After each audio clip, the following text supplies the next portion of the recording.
안녕하세요. 주식의 소리의 애솔입니다. 네, 어제 탑 머티리얼의 수요 예측 결과 영상을 업로드하고 나서 OSP에 대한 내용을 좀 살펴보다 보니까요. 저는 개인적으로 머리가 너무 복잡해졌어요. 정답은 아무도 모르니까 그냥 편하게 얘기를 한번 나눠볼게요. OSP는 반려동물 유기농 펫푸드 제조 업체입니다. 2019년에 동물의약품 제조기업인 우진 B&G가 인수하면서 자회사로 편입이 됐고요.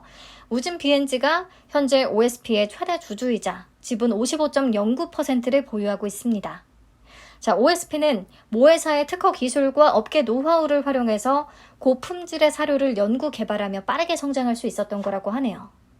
초반에는 유기농 펫푸드 OEM 업체였어요. 반려동물 사료 업체들이 OSP에다가 요런 재료를 써서 요렇게 사료를 만들어 주세요 라고 요청을 하면 생산만 딱 대신 해줬던 거죠. 하지만 독자적인 기술과 생산시설까지 갖추게 되면서 직접 연구와 개발이 가능한 수준까지 올라섰고 현재는 100% ODM 업체로 전환이 됐습니다. 그러니까 OSP가 직접 펫푸드의 원료부터 배합 방식 등등을 개발해서 제조까지 하고요. 유통사들의 브랜드만 빌려서 판매를 하게 되는 거예요. 보시면 주요 고객사로는 ANF 우리와 풀무원, 사조 동화원 등등 국내 대표적인 펫푸드 브랜드사들이 있습니다. 자, 유기농 펫푸드 ODM 시장에서는 점유율 1위를 기록하고 있다고 하네요. 주요 제품들이 나와 있는 그림이고요. 재구매율이 90% 이상이라고 하니까 품질도 좋고 소비자들의 반응이나 충성도도 좋다고 볼 수 있겠습니다. 네, 우선 ODM 업체로서 이렇게 입지를 잘 다져오기는 했는데 최근에는 자체 유기농 PB 제품인 내추럴 시그니처 브랜드를 선보이면서 자체적인 브랜드 경쟁력까지도 강화해 나가고 있어요. 오른쪽에 인디고 포우는 아직은 런칭을 준비 중인 상품이고요. 반려동물의 피부 질환 개선, 소화력 증진, 면역력 강화에 중점을 둔 프리미엄 기능성 제품이라고 합니다. 네, 아무튼 이렇게 유기농 펫푸드 ODM을 주력으로 하면서 PB 제품까지 영역을 좀 확장하고 있는 중이다라고 보시면 되겠고요. 이 회사의 차별화되는 경쟁력은 무엇이냐? 유기농 인증이라고 할 수 있겠어요. 유기농 인증 사료를 제조하려면 유기농 인증 시설을 갖춰야만 가능하잖아요. OSP는 국내뿐 아니라 해외 기준까지 모두 충족하는 인증을 가지고 있는 국내 유일의 펫푸드 제조사라고 합니다. 그리고 그림에서 보이는 건 원료에 대해서도 유기농 인증을 모두 획득했다는 증명이에요. 미국의 유기농 인증, 한국 친환경 인증, 해썹 인증을 모두 획득했고요. 이렇게 3가지 인증을 모두 획득한 회사는 국내에 OSP를 포함해서 한 3개 정도 있다고 하네요. 자, 제품 유형별로 매출 현황을 한번 볼 텐데요. 보시면 ODM 매출액이 2019년부터 2021년까지 별 변동이 없습니다. 성장이 정체되어 있는 느낌이에요. 그나마 올해 상반기 기준으로는 조금 다른 모습이 나타나긴 했네요. 반면에 PB 제품은요, 특히 해외 시장에서의 성장세가 빠릅니다. 우진 B&G의 해외 네트워크를 활용한 그런 시너지 효과가 나타나고 있는 것으로 보여요. 보면요, 확실히 PB 제품의 매출 비중이 2019년 2%에서 22년 반기 기준 12.2%까지 빠르게 증가하고 있더라고요. PB 제품은 ODM보다 판매 단가가 약 36% 정도 더 높고 또 영업이익률도 훨씬 높아서 매출 비중이 높아질수록 수익성 개선에 보탬이 될 것으로 생각이 되거든요. 그런 측면에서 긍정적인 흐름이라고 볼 수는 있을 것 같아요. 자, 그래서 종합적으로 실적을 한번 살펴보면 2019년 대비해서 2020년에 매출액이나 영업이익, 순이익 고르게 성장하는 모습을 보이다가 2021년에 주저앉은 것을 확인할 수가 있는데요. 이때 논산 공장에 화재가 발생했다고 하네요. 그래서 차질이 있을 수밖에 없었을 테고 현재는 복구 완료돼서 정상 영업활동 중이라고 합니다. 그런데 올해 상반기 실적을 단순히 곱하기 2해서 연환산을 한번 시켜보면요. 영업이익이나 당기 순이익이 2020년 실적에 여전히 못 미칠 것 같아요. 그런 측면에서 현재까지의 실적만 놓고 보자면 성장 속도가 아주 빠르거나 올해 엄청난 성장이 기대되는 상황은 아닙니다. 약간은 한계가 느껴지는 느낌이랄까요? 그래서 보니까 현재 공장의 가동률이 93.7%에 달하더라고요. 이렇게 되면 실제로 외형을 더 성장하는 데에는 한계가 있을 수밖에 없어요. 공장의 증설이 필요한 시점인 거죠. 그래서 이번 공모 자금은 캐파 확대를 위한 신공장 증설에 쓰일 계획이라고 합니다. 생산 능력이 여기서 확대가 되면 추가 성장이 가능할 것으로 보이긴 하네요. 네, 재무 안정성 지표들은 모두 업종 평균 대비해서 훨씬 우위에 있다는 거 확인하시면 되겠습니다. 쭉 봤을 때 프리미엄 펫푸드 시장이 확대가 되고 있고 OSP가 유기농 펫푸드 ODM 1위기도 하고 펫푸드 최초 상장이라는 점에서 관심은 가져볼 만하겠고요. ODM에 비해 판가가 높고 영업이익률이 높은 PB 제품이 자리를 점점 잡아가는 중이고 이익을 그래도 꾸준히 내고 있다는 것은 좋게 본다면 볼 수가 있겠는데요. 냉정히 봤을 때 실적 성장폭이 크거나 속도가 빠르다는 생각은 안 들었어요. 그래도 캐파 증설 계획이 있으니까 추가 성장은 가능할 것으로 보이는데 과연 탑 머티리얼을 이길 만한 정도의 내용인지는 잘 모르겠습니다. 탑 머티리얼은 전극이나 양극재를 빼고 시스템 엔지니어링만으로도 실적 성장이 굉장히 가팔랐거든요. 기본적으로 펫푸드 시장과 2차 전지 시장, 스케일 자체도 너무나 다르고요. 그래서 마음을 잡고 OSP를 살펴보고 나니까 그렇게 끌리는 기업 내용은 아니었습니다.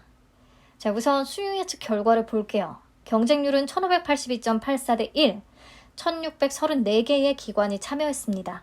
탑 머티리얼과 비교하면 OSP의 압승이었죠. 근데 기타 기관의 참여 건수가 두드러지게 높다는 것이 좀 걸립니다. 사실 기타 기관이나 거래 실적 무해외 기관들한테는 최종적으로 배정되는 물량이 많지 않아요. 타워 있는 기관이 아닙니다. 그래서 그냥 경쟁률만 높이는 주범이 될 수가 있거든요. 이런 부분 체크를 할 수가 있겠고요. 우선 경쟁률을 비교해서 보면 HPSP, RP바이오, 이노룰스보다도 높은 수준이라는 것을 확인할 수 있습니다. 하지만 다른 점은 HPSP나 이노룰스는 기타 기관 대비 운용사의 참여 건수가 훨씬 더 높았다는 거. 네, 그래서 경쟁률이 좀 알차지 않게 높은 수치일 수 있다는 얘기를 하고 싶은 거고요. 신청 가격 분포표 보겠습니다. 공모가 밴드는 7,000원에서 8,400원이 제시됐는데 상단 이상을 적어낸 비율이 가격 미제시 포함해서 99.98% 거의 다였습니다. 하지만 공모가 상단 초과 비율은 52.73%로 탑 머티리얼의 상단 초과 비율보다도 낮은 수준이었어요. 대신에 하단과 하단 미만의 분포는 거의 없었고요. 우선 공모가 상단 이상이 대부분이었다 체크하고 넘어갈게요. 의무 보유 확약 비율은 매우 낮습니다. 건수 기준 5.63%, 수량 기준 4.66%밖에 안 돼요. 그나마 3개월 비중이 높기는 한데 워낙에 낮은 수치라 큰 의미는 없겠습니다. 그리고 그나마 의무 보유 확약에 열심히 참여한 게 기타 기관들인데요. 이들한테 배정이 많이 되지 않는다면 최종적으로 확약 비율은 더 아쉬울 가능성도 있습니다. 자, 공모가는 밴드 상단인 8,400원에 확정이 됐고요. 공모액은 약 173억 원, 시가총액은 약 785억 원 정도밖에 안 되는 매우 소형 IPO라고 할 수 있겠습니다. 청약은 4일부터 5일까지, 환불은 7일에 바로 되고요. 상장은 10월 14일로 예정이 되어 있어요. 대신증권의 단독 주관이고요. 상장일에 유통 가능한 물량은 34.48%로 꽤 있는 편이고 기존 주주는 누구냐? 우리사주조합과 기타 주주가 있는데요. 12.48% 정도가 존재합니다. 유통 물량이 좋은 편이 아닌데 워낙에 규모가 작다 보니까 금액으로 계산하면 271억 원 정도밖에 안 되거든요. 이게 이 공모주의 가장 큰 메리트라고 볼 수가 있겠죠. 정리하겠습니다. 경쟁률은 높기는 한데 기타 기관 참여도가 너무 높아서 약간은 찜찜한 부분이 있었고 신청 가격 분포표는 대부분이 상단 이상을 적어내서 좋은 편이다. 하지만 의무 보유 확약 비율이 4.66%로 매우 낮다. 앞에서 얘기했듯이 당장의 22년 전체 실적에 대한 기대감이 좀 낮은 편이고요. 그렇기 때문에 확약까지 걸면서 참여하기엔 위험이 따른다고 판단을 했을 것 같아요. 종합적으로 경쟁률이 높다고 해서 좋은 수요 예측 결과다라고 보기는 어렵겠습니다. 조건이 좀 비슷한 공모주들의 과거 사례를 볼까요? 경쟁률은 높고 확약 비율은 10% 미만이면서 유통가능 금액이 200억 원에서 300억 원대로 가벼웠던 종목들을 뽑아봤어요. 이노룰스 모델 솔루션의 결과를 보고 청약을 할 수 있었으면 좋을 텐데 그 부분이 좀 아쉽고요. 코난 테크놀로지나 세아 메카닉스, 아셈스 정도가 있겠습니다. 이 친구들의 성과는 괜찮았는데 그 당시만 해도 요즘 같은 분위기가 아니었기 때문에 참고하기에 좋은 자료는 아닌 것 같아요. 어쨌든 유통 가능 금액 200억 원대의 종목들은 수요 예측 결과와 상관없이 상장일에 수익을 줬었다는 부분이 아마 OSP 경쟁률을 높이는데 결정적인 역할을 했을 거라고 생각합니다. 자, 이번에는 제가 늘 하듯이 이론적으로 주가를 계산해 볼 건데요. 22년 예상순이익에 비교 기업들의 평균퍼를 적용했습니다. 그러면 주당 평가가액이 8,122원으로 공모가 8,400원 대비해서 마이너스 3% 수준으로 계산이 돼요. 그래서 제 입장에서는 이 8,400원이라는 공모가가 전혀 매력적이지 않습니다.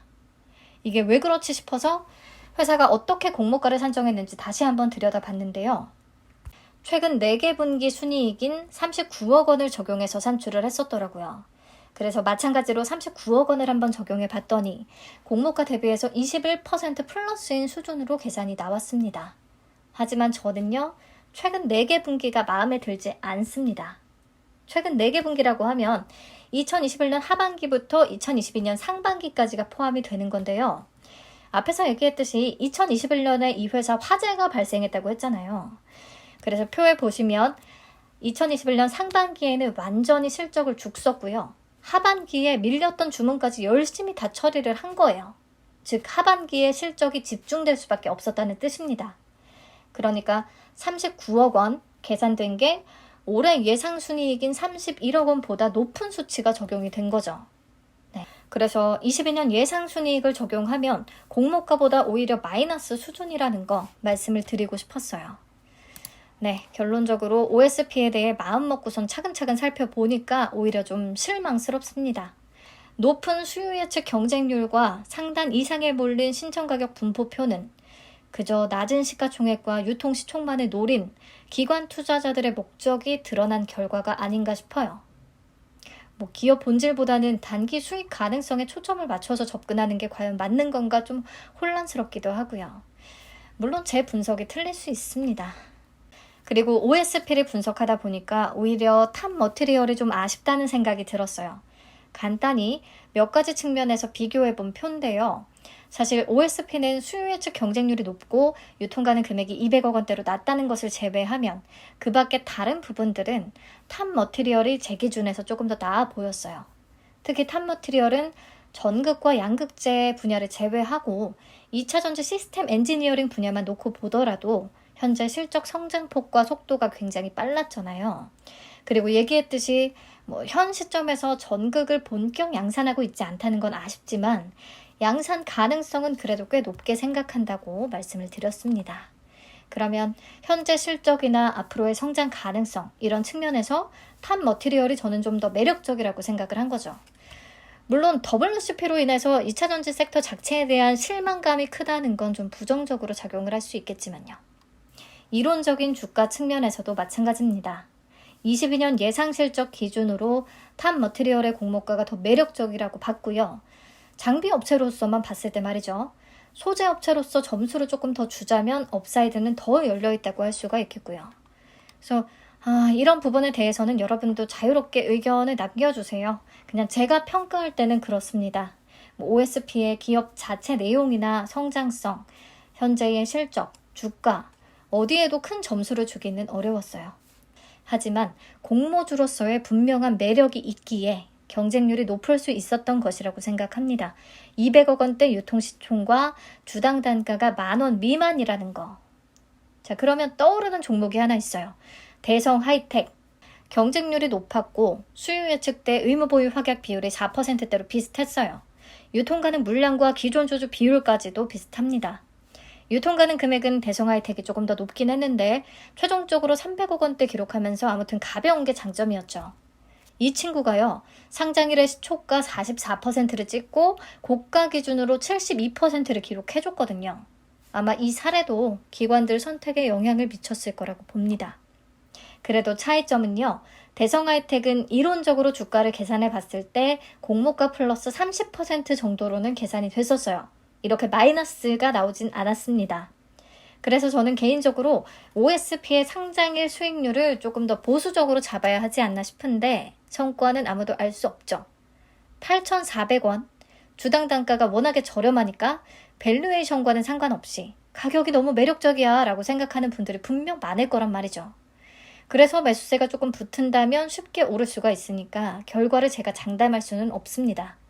그렇다고 OSP가 조금 마음에 안 들어서 비례청약을 탑 머티리얼로 선택을 하자니 불확실성이 조금 생기죠. 최근에 중요한 건 아무래도 상장일의 매수세 자체가 잘 안 붙는다는 거잖아요. 최종적으로 유통시총이 500억 원대 후반 혹은 600억 원대 초반까지 떨어진다고 해도요. 매수세가 제대로 붙지 않으면 마이너스가 충분히 날 수도 있는 규모예요. 영창케미칼이나 ICH 같은 경우처럼요. 그래서 이 종목도 장비 업체로만 평가를 하면 공모가가 싸지 않다, 이미 비싸다 이런 평가도 있기 때문에 알 수가 없습니다. 좀 어려워요. 하지만 이런 가능성도 열려있죠. 소재 업체로서 기대감 반영 시에 예상보다 수익률이 높을 수 있다는 거, 최종 확약 비율이 막 40%에서 50% 이렇게 높게 잡히면 괜찮나 봐 이 종목 하면서 뒤늦게 관심이 쏠려서 상장일의 매수세가 붙어줄 수도 있다는 거. 그리고 완전 수출 위주의 기업이라고 말씀을 드렸잖아요. 달러 계약이 90% 이상에 달하기 때문에 현 시점에서 강달러 수혜를 제대로 받을 수 있는 기업이 될 수 있다는 거, 이런 가능성 열려 있습니다. 판단은 여러분들에게 맡길게요. 어차피 어떻게 될지 아무도 모릅니다. 자, 결론. 불확실성을 안고 가기보다는 확률상 수익 가능성이 높은 OSP에 비례 청약하겠다라는 분들은 그렇게 하시면 되겠는데요. 저는 OSP의 공모가가 좀 비싸다는 생각이 들어서 이게 수익 가능성이 높은 게 맞는지 잘 모르겠어요. 아무튼 그리고 탑머티리얼의 손실 가능성보다는 수익 가능성을 더 높게 보는 분들이라면 청약일의 경쟁률 차이가 꽤 크게 벌어졌을 때 오히려 탑머티리얼에 비례 청약해보는 선택지도 가질 수가 있을 것 같아요. 상장일의 주가 상승률은 낮더라도 주당 단가가 꽤 높으니까 많이 받아서 수익금을 올리는 쪽으로 전략을 짜볼 수도 있으니까요. 그리고 OSP보다는 탑머티리얼 조금 장기적으로 볼 수 있겠다 싶기도 하거든요. OSP의 비례, 탑머티리얼의 균등, 반대로 탑머티리얼의 비례, OSP의 균등, 혹은 자금을 좀 나눠서 비례까지 둘 다 청약.